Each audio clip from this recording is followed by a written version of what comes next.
Hoy, pangit! Ano ba? Hindi ko naman kayo inaano ah! Wala lang! Feeling lang namin kailangan mo na ng ligo, sis. Nagre-remind lang kami, sis. Walang hiya kayo? Ipapakulam ko kayo! Go ahead! Hindi naman totoo yung mga yan. Aray! Hala, kakuha na tayo ng buhok, sis! Kukulamin nga tayo! Okay lang. Patay naman ang lahat ng buhok ko. Yan, epe. Oo nga naman. Kung gusto mo may pa-extra pa, oh. With free balakubak na yan. Kainin mo. Tara nga. Dahil kulamin mo nga to.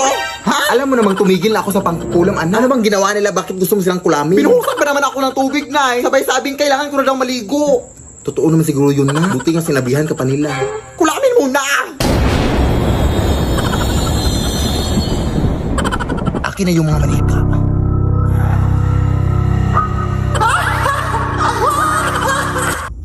Kailangan pa talagang tumawa na.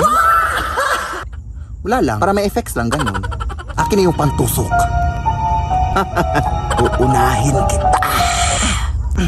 Wait lang. Mapurol naman tong binigay mo. Yung isa. Ay, sorry. Ito pa ngayon. Uy, sino to? Hoy, anong ginagawa niyo dyan? Nag-aadik kayo, no? Nag-aadik kayo. Hoy, kita nga wala. Ha? Tatawag nga ako ng pulis. Nak! Takbo na! Lead me, Lord.